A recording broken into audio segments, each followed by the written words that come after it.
Everyone said the old junkyard was cursed, and now he finally understands why. A broke veteran spent his last $2 on a snowy scrapyard desperate for shelter and a second chance. But when his loyal dog started digging beneath the frozen rust, they uncovered a police car that vanished 3 decades ago. And inside its trunk, a secret the most powerful people in town tried to bury forever. What they found will expose the truth and change his life in ways he never imagined. Before we dive in, tell us where you're watching from. Drop your city, state, or country in the comments. It's always incredible to see how far these stories travel. Snow buried the world in silence, the kind that made every breath feel like a fragile promise. Jack Carter pulled his red and black buffalo plaid flannel jacket tighter around his aging frame, the thick fabric barely holding back the bite of winter. At 68, with deep-set gray eyes, worn skin tanned by war, and wandering, and a beard peppered white like frost on old stone, he looked like a man sculpted from hardship.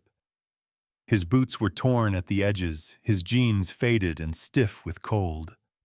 Every scar on his hands had a story. Though he rarely spoke of them, people had learned to look away from men like him long before he returned from war. Beside him trotted Koda, a 3-year-old German shepherd with thick sable black and tan fur, one ear slightly bent from a fight with the world long before he was rescued. His amber eyes gleamed with intelligence, but more than that, loyalty so unwavering it could be mistaken for faith. Koda kept close to Jack's leg, as if guarding the last thing in the world he loved. The junkyard lay at the edge of the forgotten town of Millersburg, Idaho. Wooden houses hunched under snow, street lamps flickering like tired memories. The yard was fenced by rusted metal sheets patched with desperation. Inside lay a graveyard of twisted steel, broken farm tractors, dented refrigerators, a school bus burned to its skeleton, and shards of windshields glittering like frozen tears. Jack's fingers clutched 2 crumpled $1 bills. That was all he had left after years of drifting from one odd job to the next. Not enough for rent, barely enough for food, but maybe enough for dignity.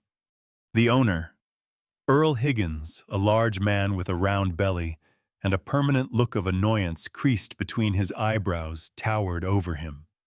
Earl wore a grease-stained parka, his breath smelling like stale coffee and cheap resentment. His voice rasped like metal grinding. "You sure about this?" Earl scoffed. "It ain't no palace. Roof leaks, rust everywhere. Ain't worth more than scrap." Jack's voice was rough-shaped by both wind and war. "I'm not looking for a palace." Earl grunted. $2 then. You sign, it's yours. All of it. All of it. A kingdom of ruin." Jack signed his name with a hand that shook not from fear, but from hope. Koda nudged his leg gently, tail wagging, like he understood that this dying patch of earth was finally theirs. From across the road, a trio of townsfolk watched. "Look at him," muttered a woman named Marlene, a thin figure wrapped in a heavy shawl, her cheeks red from the cold and from judging others. "Probably gonna freeze to death in that scrap heap," a man added, his breath smoky and bitter. "Or blow himself up poking around that mess," another laughed. Their voices, sharp with cruelty, stabbed Jack's heart. But he kept silent, choosing to give his pride one last warm place to hide. He walked through the gate, Koda bounding ahead with excitement, snow spraying from his paws like sparks from a flint. The old office shack creaked under the weight of the storm. The windows were half smashed, a door hinge hung loose like a broken limb. Inside, a cracked heater sat against the wall, its rust telling Jack it had long ago given up. Jack set his small duffel bag, a bag holding everything he owned, onto an overturned crate. He stared around the room. The loneliness was so loud it pressed against his ribcage. He sank onto the crate, rubbing his eyes. The memories from war crept up, flashes of sandstorms, gunfire, friends he couldn't save. Every night since he came home, sleep was just a battlefield with a different kind of enemy. Koda rested his head on Jack's knee, a quiet reminder that Jack wasn't a ghost, not yet. "You're a good boy," Jack whispered into the dog's fur. "Better than this world deserves." Hunger gnawed at his stomach, but the cold gnawed harder. He grabbed a dented metal bucket, scooping up chunks of wood scrap scattered outside. Koda kept close ears perked to guard against both cold and ghosts. Jack built a small fire inside an old steel drum, sparks swirling upward like tiny souls trying to escape. The warmth revived his fingers, his spirit though only slightly. He stared into the flames, thinking of all the nights he had slept on sidewalks or beneath bridges ignored by the same country he once bled for. He whispered a promise to himself, "I will make this place home." But even as he thought it, a chill crawled through him that the fire couldn't chase away. A sound echoed across the junkyard, metal clinking from somewhere deep in the piles. Not loud, just enough to prick instinct. Koda's ears shot up. A low growl rumbled in his chest. "What is it, boy?" The dog took a few steps into the yard, nose pointed west where old cars lay buried under thick blankets of snow. The wind howled softly through broken car windows, as if breathing life back into forgotten machines. Jack's breath caught. He told himself it was nothing, just the storm playing tricks on a tired mind. Yet Koda remained tense, tail stiff, warning alive in every muscle. Jack knelt and rubbed behind the dog's ear. "We'll check it tomorrow," he murmured. "Tonight, we survive." He closed his eyes, the fire crackling like distant gunfire. He tried to picture warmth, laughter, a future. But the shadows inside the shack crept longer, colder. Koda curled beside him, a guardian angel made of fur and fierce love. Jack leaned against the wall, sleep creeping heavy over his eyelids. Outside, the town's lights dimmed one by one, turning Millersburg into a silent fortress of ice. The junkyard groaned again, metal against metal, like something stirring beneath the snow. Jack didn't see it. Not yet. But Koda's eyes didn't blink. He was watching the darkness move. Tonight was just the beginning, a tiny spark in a storm of buried truths. For the first time in decades, Jack had a roof, however broken. And for the first time in decades, the past had found him.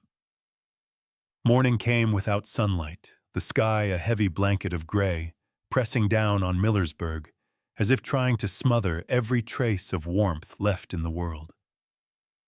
Jack Carter stepped outside the shack, his breath turning to white mist as it left his lips. His red and black buffalo plaid flannel jacket flapped gently in the wind. The snow crunched under his worn boots, the cold, biting hard at the bones. Age had already weakened. Last night had been quiet on the outside, but not inside Jack.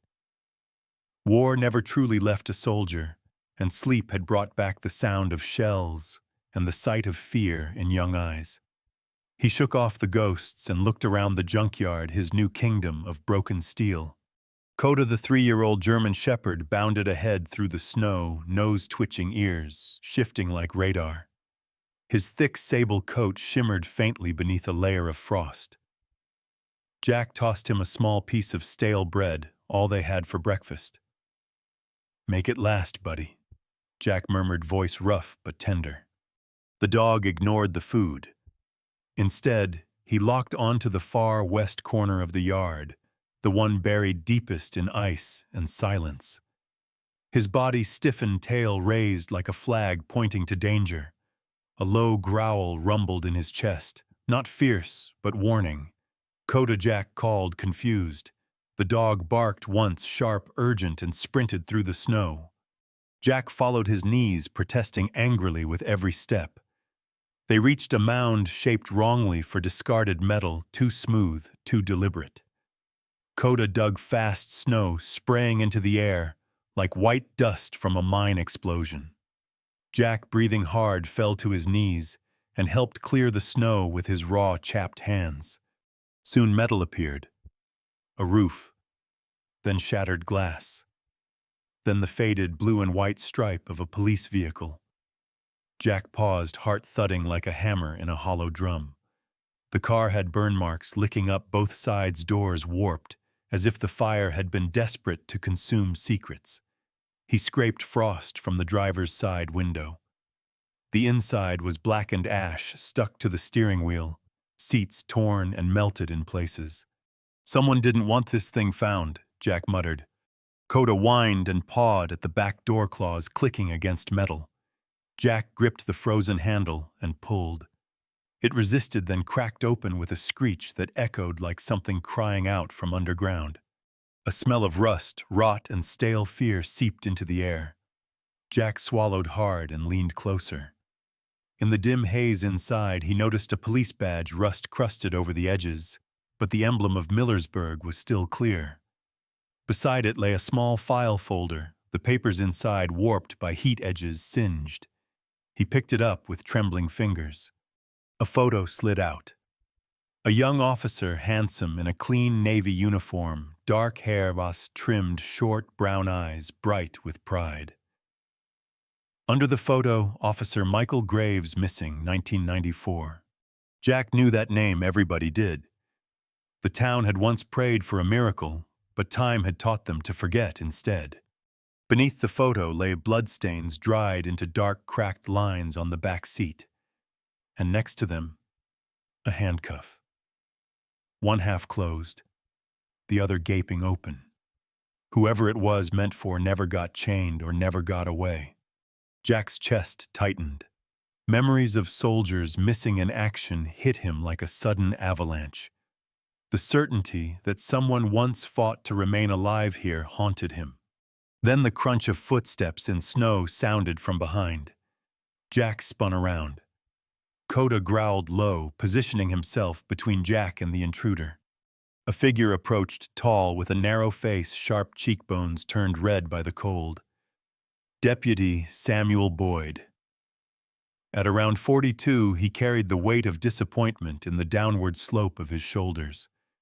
His sandy blonde hair peeked out from beneath his hat, and a messy beard framed a mouth constantly poised between a scowl and silence. His eyes were pale blue, not cold, but tired. A man who wanted to be better than he'd been allowed to become. He kept excessive caution in his movements, as if every step needed permission.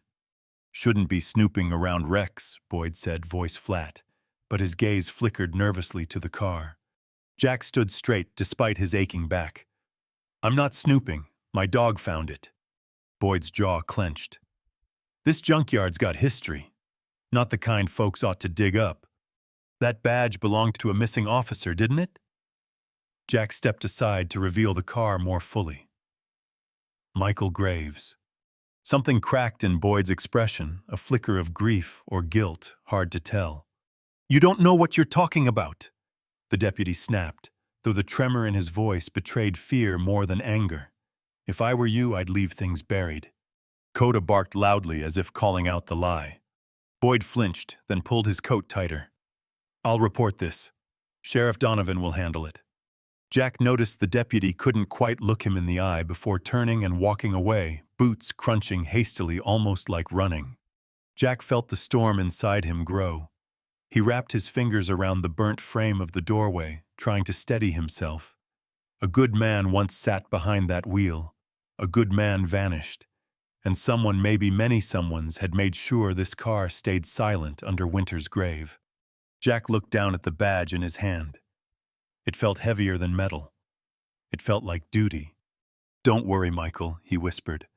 "I know what it's like to be forgotten." Koda pressed close eyes shining with trust, and a silent vow they would uncover the rest. But the moment Jack turned away, the wind carried a faint sound from inside the wreck like a muffled click.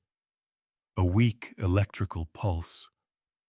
A memory of life within a dead machine or something. Calling. Jack froze, breath caught. Koda stared into the car, tail stiff, ears razor sharp. The silence returned, deep unsettling. Jack took one last look at the scene, the blood, the badge, the cuffs left open like unfinished justice. He gently shut the car door. Snowflakes settled instantly on the scorched metal as if nature itself tried to hide the truth again. "Tomorrow," Jack said to Koda, voice low. "We'll finish what we started." The dog nuzzled his hand in agreement. Together they walked back toward the shack, leaving the buried past exposed to the cruel daylight for the first time in 3 decades. And far behind them, the police car sat in the cold, silent, but not done. Morning rose like a wounded animal limping into the sky with clouds bruised purple and silver. The cold felt sharper today, the kind that didn't just freeze fingers, but tried to carve into bones. Jack Carter stood beside the burnt police car, breath quivering in the ruthless air, his red and black buffalo plaid flannel jacket fluttering like a flag that refused to surrender. Koda, the German shepherd with the bent ear and unwavering loyalty, pawed anxiously at the snow near the driver's side door, his amber eyes sharp with urgency. Jack hesitated only a moment before leaning inside the wreck, pressing a gloved hand against the cracked dashboard. The old police radio crackled under his touch, a stubborn piece of equipment that should have died decades ago. Jack turned the knob gently. The static twisted into a fractured whisper, then "Mayday. Mayday. Officer down." The voice was male-strained, ragged with terror, as if speaking through a throat filled with dust and time. Jack froze. Even the wind seemed to hold its breath. The transmission repeated identical, hopelessly looping. "Mayday. Mayday. Officer down." Koda whimpered softly, nudging Jack's arm. Jack felt his chest tighten. 30 years. No radio should still be transmitting a distress call after 30 years, unless someone or something kept it alive. He pulled himself from the car, pulse hammering harder than it had in years. He looked toward the western fence where the yard deepened into a maze of wrecked metal and forgotten machinery, all buried under a white shroud of winter. Koda lifted his head, staring that same direction, stiff with purpose. Jack grabbed the badge and file folder he had found yesterday, slipping them carefully into the inside pocket of his jacket. He scratched Koda behind the ear. "Show me," he whispered. Koda led him deeper into the junkyard. The path was uneven snow, hiding hazards that scraped and twisted beneath Jack's boots. They passed rusted washing machines and refrigerator doors hanging open like gaping, toothless mouths. Jack's breath grew heavier. His age protested every step, but his heart, fueled by a spark of righteous defiance, pushed him onward. Near the far fence stood a collapsed storage shed, its roof caved in by storms long forgotten. Beneath the broken boards lay a tangle of tarps and metal beams, and under those something large and rectangular pushed up against the snow as if trying to breathe. Koda barked and started digging again, claws carving into the ice-packed earth. Jack joined him, his hands going numb despite the thick leather gloves. As they cleared snow, a dark green metal surface emerged, a storage container, or trailer edges scored with deep gouges, as though something had once tried to claw its way out. Jack's heart pounded as he brushed snow from a set of faded white letters, property of Millersburg Police Department. A chill that had nothing to do with the weather ran through him. The padlock sealing the doors was old and rusted but intact. Something about that seemed worse than if it had been broken secrets still locked away waiting. Jack reached for the lock, but a voice called out sharply behind him. "Step away from that." Sheriff Donovan approached Boots, stomping through the snow with forced authority. He was a big man, broad shoulders, thick neck, pushing against the collar of his dark winter jacket. His face was angular, with deep creases digging down from his eyes like permanent shadows. His hair was iron gray, slicked back to maintain a sense of control he didn't fully possess. His pale green eyes, cold, watchful, scanned the scene. A thick mustache hid his mouth's expression, but the tension in his jaw betrayed irritation or fear. Jack straightened slowly, his joints aching. "You're the sheriff," he said plainly. "Good. We've got a problem here." Donovan ignored the greeting and stared hard at the storage unit. "That's official evidence. Off limits." His voice carried a dangerous finality. Jack crossed his arms. Funny how nobody seemed to care when it was rotting under snow. "It's still not your business," Donovan snapped. "Let the police handle old ghosts." Jack met his gaze with the unflinching stare of a soldier who had faced death more than once. Old ghosts deserve justice. Donovan stepped closer, breath smoking between them. "Listen, Carter. You got no idea what you're messing with. Drop it. Stay out of things that don't concern you." "A missing cop concerns everyone," Jack replied. "Especially a veteran who knows what it's like to be abandoned." Something flickered in Donovan's eyes, panic quickly smothered by anger. "You keep sticking your nose where it doesn't belong, you'll find trouble fast." Before Jack could answer, Koda growled low and threatening. Donovan stepped back, hand hovering near the baton at his belt. "Control your mutt," he hissed. Jack rested a calming hand on Koda's back. He's not the one acting threatened. The standoff held for a tense moment, then Sheriff Donovan pointed toward the shack. "Gather your belongings. I want you out of here today." "Nobody's living on police property." Jack's blood ran cold. "I bought this yard fair and square." "You signed a bill of sale, not a deed," Donovan replied with dark satisfaction. "That land belonged to my department before Higgins illegally claimed it. We'll take back what's ours." Jack clenched his fists, fury simmering beneath the surface. "You can't," but Donovan was already turning away, boots stomping off one gloved hand trembling imperceptibly at his side. Jack knew that tremble. He'd seen it in men cornered by their own sins. Koda pressed against him, sensing the rising storm inside his chest. Jack sucked in a deep breath, feeling a decisive shift within himself, a soldier waking from long sleep. If the sheriff wanted him gone, there must be something in this yard worth fighting for. He returned to the burnt car, trying again with the radio. Static filled the air, then clarity carved its way through like a blade. "Mayday. Mayday." The voice cracked, and this time another phrase followed, warped by time but unmistakable. "They're trying to kill me."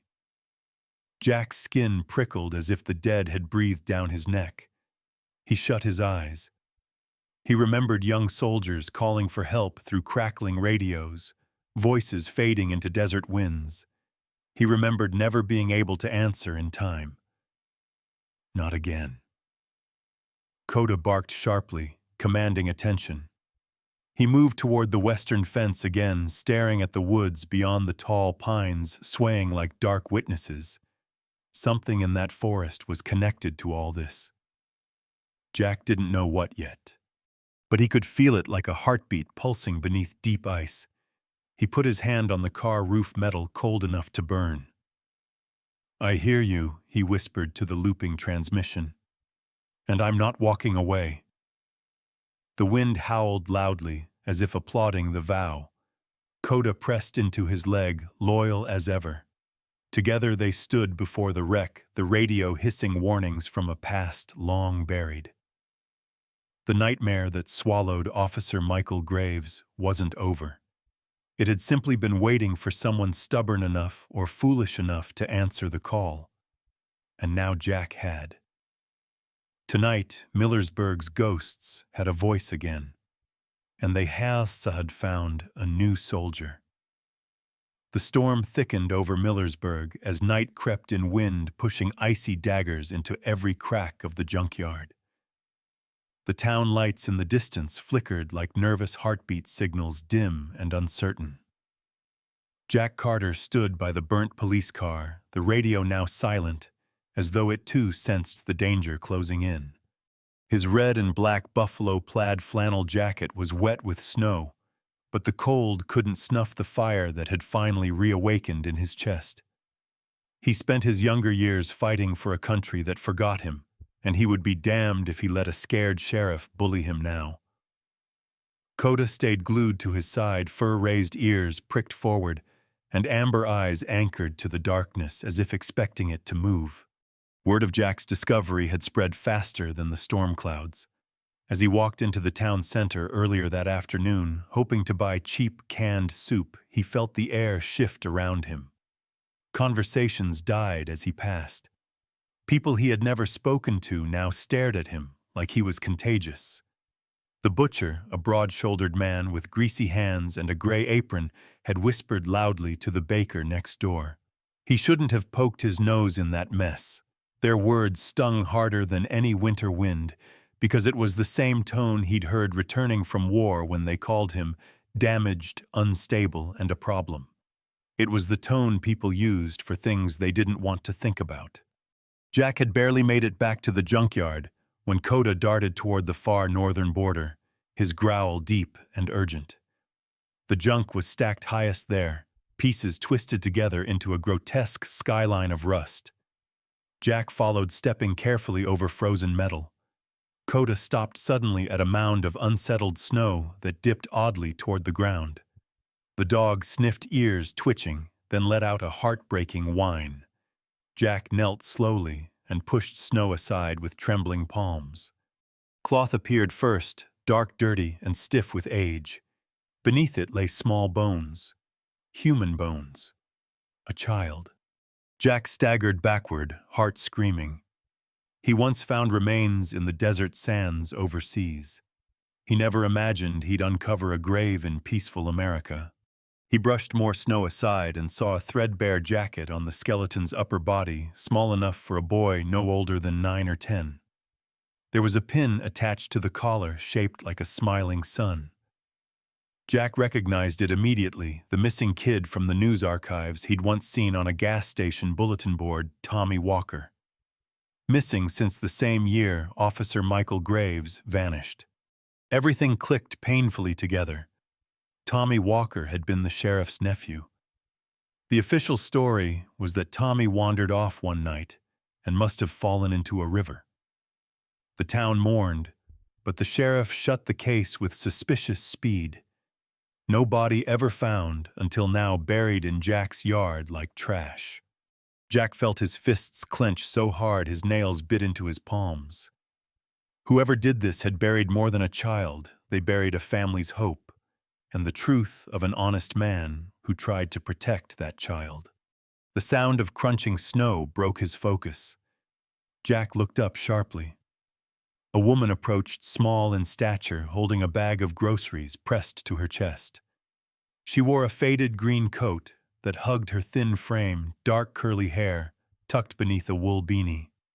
Her cheeks were pink with cold, and her brown eyes held a cautious softness. She appeared no older than her late 30s. She stopped outside the fence, hesitating. Koda barked once, not aggressive but alert. "I'm not here to cause trouble," she called out, voice shaky. "I saw the sheriff leave. I wanted to check if you were okay." Jack rose slowly. "Depends what you mean by okay."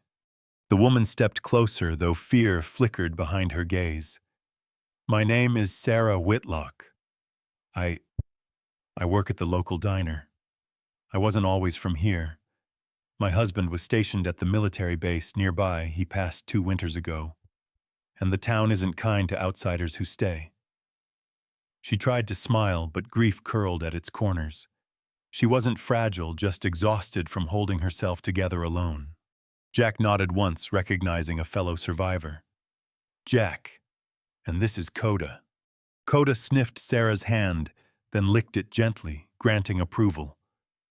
Sarah exhaled shakily, relief warming her features, but her expression froze when she noticed the mound behind Jack.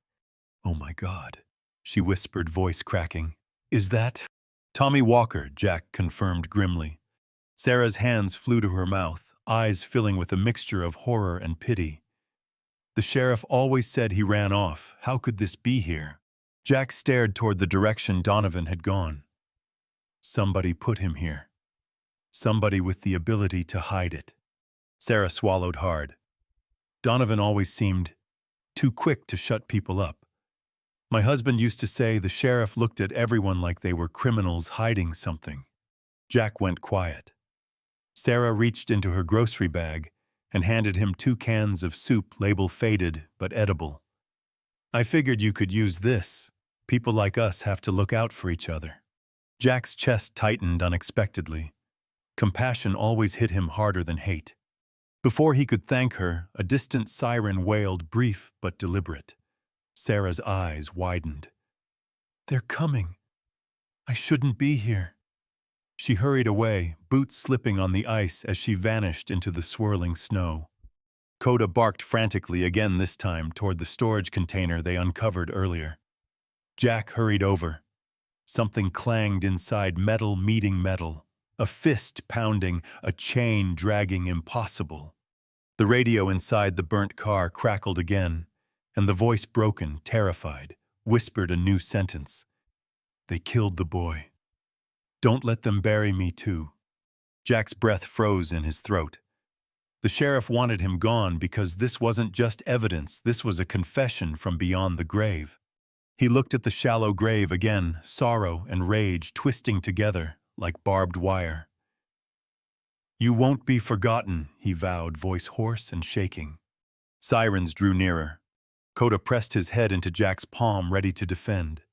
Jack stood taller, eyes burning with a courage he thought the war had stolen. He buttoned his soaked flannel jacket, the armor of a man who couldn't be broken a second time. They tried to silence justice with snow and darkness, but justice had found a new guardian. Tonight, the bones of truth were awake. The storm eased by dawn, leaving the world glazed in silver ice that glittered beneath the pale morning light.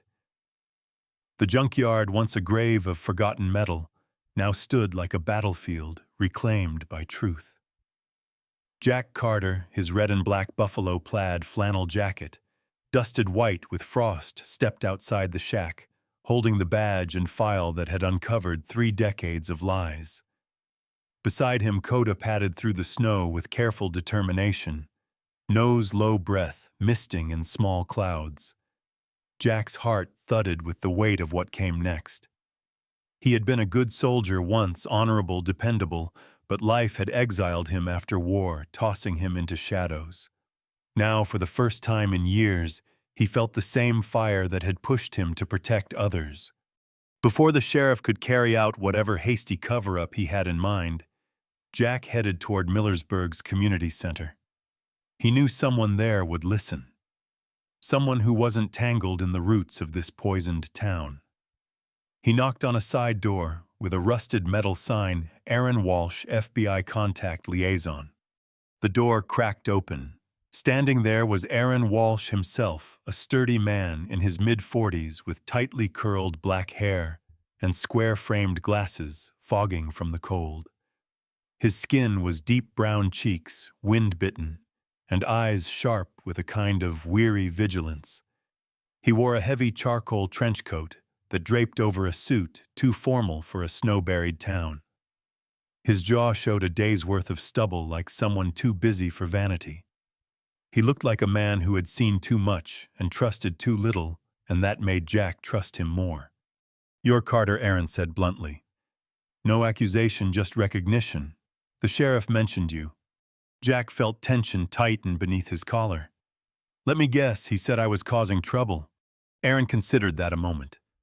"He said you were trespassing on restricted land and interfering with an old case." He paused, reading Jack's face like a classified document. "But that's not the whole story, is it?" Jack inhaled deeply, cold air scraping his lungs. He pulled the rusted badge and charred case file from his jacket, placing them into Aaron's gloved hands. "Officer Michael Graves didn't vanish into thin air," Jack said quietly. He was silenced. Aaron's brows furrowed. His fingers traced the melted edges of the file. This was logged as destroyed in a precinct fire. "Seems someone wanted it destroyed more than once," Jack replied. He told Aaron about the burnt police car, the radio call still looping after 30 years, and the shallow grave holding young Tommy Walker. Aaron's expression shifted from skepticism to grim understanding. "That boy," he muttered. "They said he fell in the river." The sheriff closed the case without proper forensic search. Jack took a step closer. "Sheriff Donovan isn't protecting this town. He's protecting himself." Aaron exhaled slowly, the truth settling into his bones. "I'll need to verify the body, secure the vehicle, and detain Donovan before he destroys more evidence." Jack nodded. "I'll take you there." When they returned to the junkyard with 3 FBI field agents, a woman named Agent Monroe, with sharp cheekbones and a black bob haircut, a tall mustached agent named Rodriguez, and a younger agent with freckles named Collins, the scene was already alive with law enforcement motion. Sheriff Donovan had arrived 2 patrol cruisers blocking the entrance lights, swirling red through the cold morning fog. Officers he had convinced surrounded the site like wolves guarding a tainted den. But their confidence faltered when Aaron Walsh flashed federal authority. Donovan's jaw clenched so hard it looked wired shut. Snowflakes clung to his silver hair as he took a step forward. "You can't be serious, Agent Walsh. This drifter dug up old garbage and—" Rodriguez cut him off, voice steel cold. "We've seen enough to secure the location pending investigation." For the first time, cracks spread wide across Donovan's composed mask. He glanced at the storage container, then the shallow grave now surrounded with evidence markers. His eyes flickered like a predator cornered. "No," Donovan hissed under his breath. "This is all lies." But Agent Monroe lifted something, a thick manila envelope she had retrieved from the sheriff's vehicle. Photos spilled from her grip, Graves with Tommy Walker. Graves arguing with Donovan timestamps, all from days before both disappeared. The sheriff's face drained of blood. "You knew," Aaron said softly, disappointment replacing shock. "You knew Graves was protecting the boy. And you made sure both vanished." Donovan stumbled back, reaching for his weapon, but Koda lunged in front of Jack with a sharp snarl, teeth-bared fur raised high along his spine. The sheriff froze, breath quickening. Agent Monroe and Collins moved swiftly, disarming Donovan and snapping cuffs onto his wrists. As he was dragged through the snow, Donovan lashed out with the last shreds of his collapsing power. "You think the town will believe a homeless vet and his mutt? This place survives on silence." Jack stepped forward, voice ringing louder than the wind. "Not anymore." The sheriff was shoved into a cruiser, door slammed. The engine roared and the car pulled away, taking 30 years of secrets with it.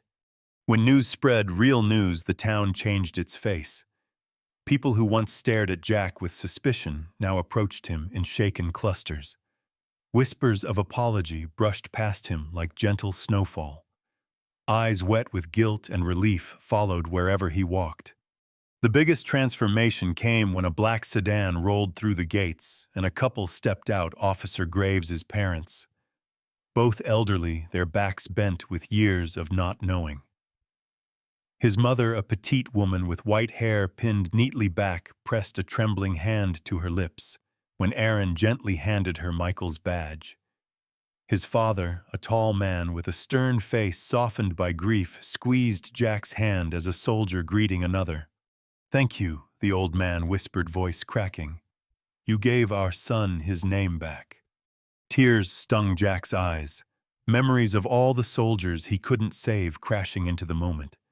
But Koda nudged his palm, grounding him. By late afternoon, reporters lined the fence. Headlines would tell the story of a veteran who refused to let the past freeze silent, and his dog who refused to let truth stay buried. The town council gathered near the shack. Earl Higgins, usually brash and resentful, looked awkward and sheepish. "Carter," he muttered, scratching his neck. "Looks like you saved us all from living in a lie." The council offered Jack a permanent job, caretaker of the property, now declared a historical investigation site. They rebuilt the shack with proper insulation and heating, adding a metal sign at the entrance. "Carter Salvage Yard, where justice was found beneath the snow." That night, with the wind quiet for once, and the stars shining like new beginnings, Jack sat beside a warm fire inside his restored home. He spooned thick stew into a bowl, while Koda devoured a well-earned meal designed for heroes. Jack reached down, rubbing behind Koda's bent ear. "We did good today, partner," he whispered, gratitude trembling in his throat. Koda didn't need words. He simply rested his head against Jack's knee, eyes calm and full of something purer than pride love that had never once failed him. Jack looked around the small but safe home, the roof sturdy, the heater steady, and the shadows finally quiet in his mind. For the first time since war took everything from him, he felt human again. In the end, Jack's journey wasn't just about uncovering a truth buried beneath the snow. It was a quiet reminder that miracles often arrive in the most unexpected forms. Sometimes God sends help not through thunder or angels, but through a loyal dog, a stranger's kindness, or a moment of courage that rises in a weary soul. Just like Jack, many of us walk through seasons of cold loss, loneliness, worry, uncertainty. But even in the darkest winter, God leaves small lights along our path, a friend who checks on us, a door that opens when we thought every road was closed, or a whisper in the heart that says, "Keep going. I am with you." If you ever feel forgotten, remember this story. Justice can rise from snow, hope can grow from ruins, and God can lift a life that everyone else has counted out. No matter where you are watching from tonight, may you feel His presence warming the cold corners of your life. If this story touched you, please share it with someone who might need a little hope today. Leave a comment below and tell us where you're watching from. Your story might inspire someone else. And if you want more stories of grace, courage, and second chances, don't forget to subscribe to the channel. May God bless you, protect your home, guide your steps, and bring a miracle into your life exactly when you need it most. Amen.